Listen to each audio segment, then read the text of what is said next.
국회의 기능 중에 가장 중요한 기능 중에 하나인 임명동의, 대통령이 행하는 그 인사권에 대해서 국회가 동의를 해줘야만 그 사람이 비로소 자신의 임무를 시작할 수 있는 그런 자리가 있습니다. 국무총리가 그렇습니다.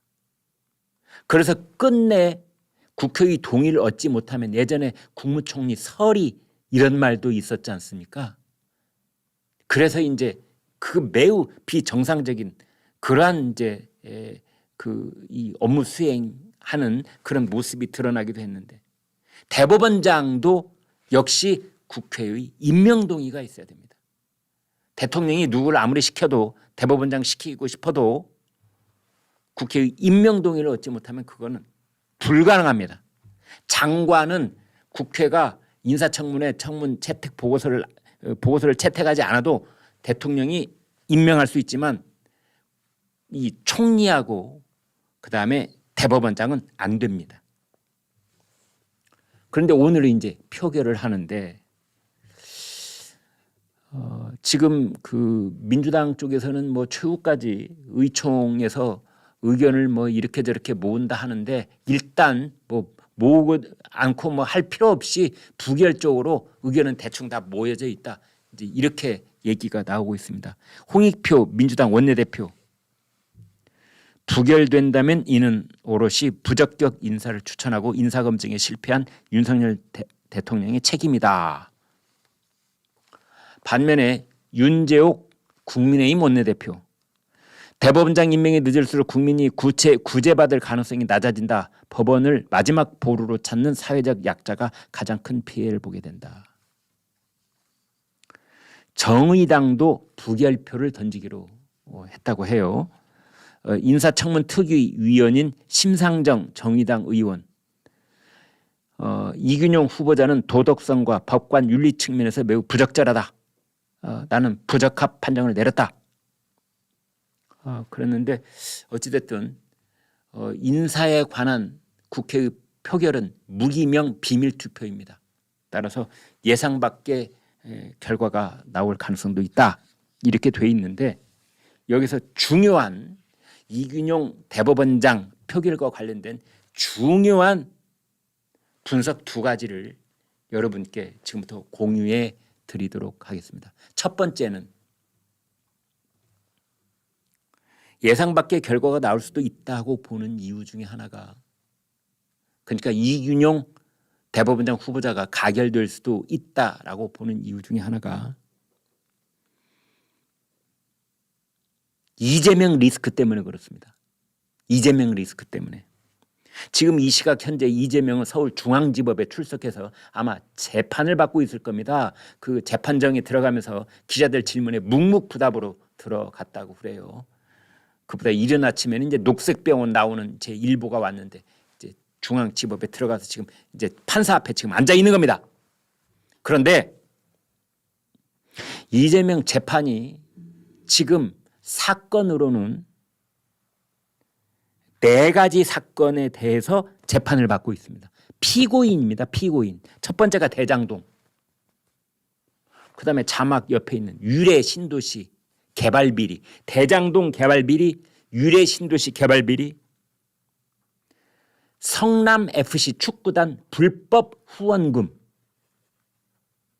그 다음에 도시개발공사 김문기 개발 1처장을 모른다고 했던 허위사실 공표, 선거법 위반, 이렇게 4가지 혐의에 대해서 그 선거법 위반에는 또 하나가 있는데요. 그 선거법 위반으로 그냥 묶어서 말씀을 드렸는데 백현동 개발할 때 그게 국토부의 협박과 압박 때문에 어쩔 수 없이 했다라고 한 거짓말 혐의. 이것도 거기 포함되어 있습니다. 어찌됐건 다시 요약을 해드린다면 대장동, 유래신도시, 성남FC, 그 다음에 선거법, 대, 위, 성, 선 이렇게 되네요. 재판받고 있는 겁니다.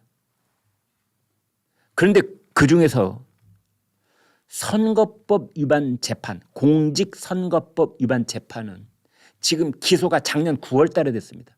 지금이 10월이잖아요. 1년이 넘어가고 있는 겁니다. 그런데 아직 1심 판결이 안 나왔어요.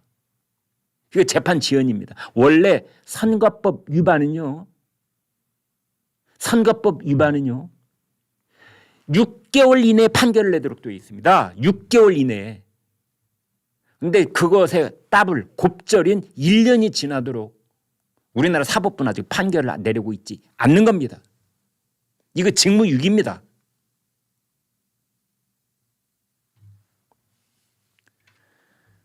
그 선거법 위반에서 만약에 이렇게 됩니다. 허위사실 공표에 해당되는 선거법 위반은 과거의 판례로 봤을 때 징역형이 나올 가능성은 크지 않다. 이렇게 보고 있는 거고 다만 벌금형이 나올 가능성이 높은데 벌금형이 나올 때는 100만 원이 경계선입니다. 100만 원이 넘으면 그렇습니다. 당선 무효형이 되는 겁니다. 당선 무효형. 근데 이재명은 어차피 대통령 선거에서 떨어졌으니까 당선 무효형이 나오분들 뭐가 있겠어? 라고 하지만 그렇지 않습니다. 당선 무효형이 나오면 이재명은 비록 대통령이 아닐지라도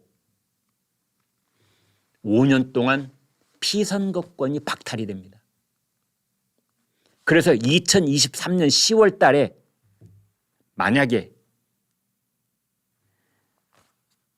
이 선거법 위반으로 당선 무효형이 떨어지면 2027년에 대통령 선거에 못 나가는 겁니다.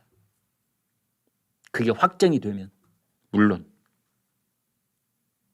만약 이재명이 2027년 대통령 선거에 나갈 수 없도록 대법원 판결까지 확정이 된다. 그러면 이재명 곁에 남아있을 사람 하나도 없을 겁니다. 우수수 다 떨어져 나갈 겁니다. 손가락 사이로 모래 빠져나가듯이 인형이 전무하는 그런 때가 올 수도 있는 겁니다. 이게 선거법 위반입니다. 반면에 이제 그보다 등치는 큰 대장동, 유래신도시, 그 다음에 성남FC. 이것은 이제 오늘 첫 재판이 시작되는 거예요. 이재명이 단식 핑계대고 원래 9월 달에 열렸어야 되는데 그거 연장했거든요. 그래서 10월 6일 오늘로 잡혀져 있는데 또 연장해 주십시오. 그랬더니 판사가 안 돼. 나와. 무슨 소리야. 그래서 이제 오늘 나온 겁니다. 첫 재판이니까 이거 1심 판결 나오려면 또 얼마나 걸릴까요? 왜냐하면 선거법 위반, 허위사실 공표, 김문기 처장을 알았다 몰랐다 이것은 매우 간단한 구조입니다. 물론 주관적인 판단이 많이 개입되어 있기 때문에 이것도 뭐 판단이 쉽지는 않습니다만 그러나 그냥 알았느냐 몰랐느냐 이겁니다. 그러나 대장동, 유래신도시, 성남FC는 굉장히 복잡하게 얽혀 있는 거고 관련 인사들도 아주 많습니다. 그래서 법조계에서는 이것도 1년 이상 걸릴 것이다. 그러면 무슨 일이 벌어지느냐 그 사이에. 그렇습니다. 총선거가 끝나버리게 되는 겁니다. 재판을 받고 있는 동안에 총선거가 치러지게 되는 거죠. 그래서 만약에 내년 4월 10일에 치러질 총선거에서도 민주당이 크게 이기는 결과가 나오면 이재명 대표 잡아넣기가 쉽겠습니까, 여러분? 지금 그런 상황에 놓여 있습니다. 그런데 그것을 뒤집어서 얘기를 해본다면 제가 말씀드린 걸 뒤집어서 얘기를 해본다면 그래 재판받고 있는 혐의가 4가지가 있고 앞으로 재판을 받게 될 것이 확실해 보이는 것이 또 3가지가 있는데 쌍방울 대북 불법 송금 그게 하나 있지요. 또 하나는 백현동 옹벽 아파트 부지 용도 변경 그다음에 검찰 사칭과 관련된 위증교사 이것도 재판을 받아야 되거든요. 따라서 대법원장 임명 동의를 가지고 민주당이 계속 부결표를 던지게 될 경우에 이것은 큰 덩어리로 봤을 때 우리나라 사법부를 자극하는 일이 된다. 그래서 이재명 재판에 불리한 영향을 끼칠 가능성이 있다. 이제 이렇게 보는 분석이 있습니다. 그런가 하면 정반대의 분석도 있습니다. 오늘 법조계 사정을 아주 잘 알고 있는 조선일보 편집국 사회부장이 쓴 칼럼 제목을 여러분과 공유하겠습니다. 이균용 부결, 민주당에 과연 득이 되겠나라는 제목은 저렇게 붙였는데요. 내용인즉슨 여러분 이런 겁니다.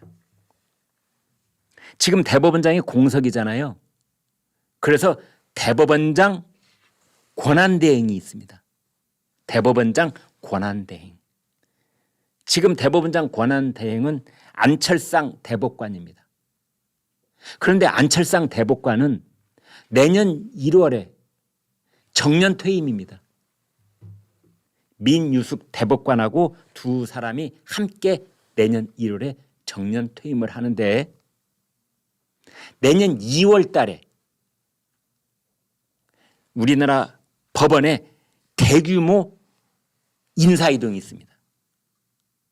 그러면은 법원의 인사이동은 누가 전권을 가지고 그거를 지휘하느냐? 대법원장이지요. 그럼 내년 2월까지 만약 대법원장이 없을 경우에 계속 민주당이 계속 부결하면 없을 수밖에 없는데요. 그럴 경우에 대법원장을 누가 맡게 되냐면 그 서열에 따라서 김선수 대법관이 맡게 됩니다. 김선수 대법관은 민변 회장 출신입니다. 따라서 이 칼럼은 이렇게 지적을 하고 있습니다. 김선수 권한 대행 아래에서 내년 2월 상황입니다. 김명수 대법원의 논란 많은 법관 인사를 담당했던 김상환 대법관이 내년 2월 인사판을 짜는 상황이 만들어지는 것이다.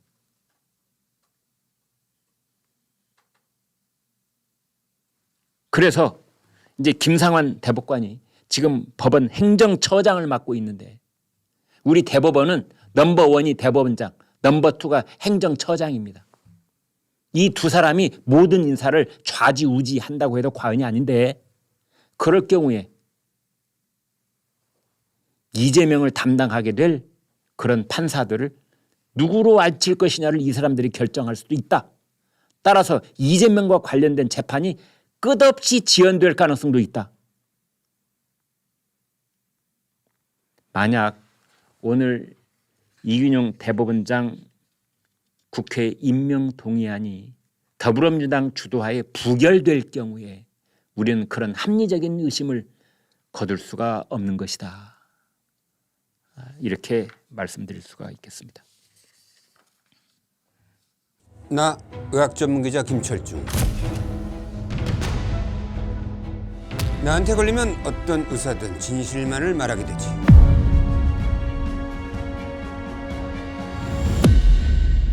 진실의 방으로.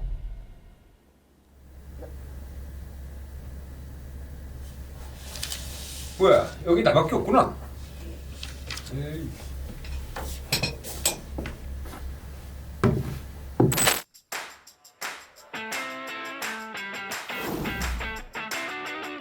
백세 시대, 이제는 얼마나 오래 사느냐가 아닌 어떻게 오래 사느냐가 문제입니다. 삶의 길이만큼 삶의 질이 중요해진 건데요. 그것이 가능해진 것은 각 의료 분야에서 치료 기술을 발전시킨 특출한 의사가 있었기 때문입니다. 최초로 그 당시에는 쇼킹한, 그 자체로도 엄청난, 거기서 깜짝 놀랐게. 이건 뭐냐. 이 시대 명예와 만나는 시간, 명예전당 김철중입니다.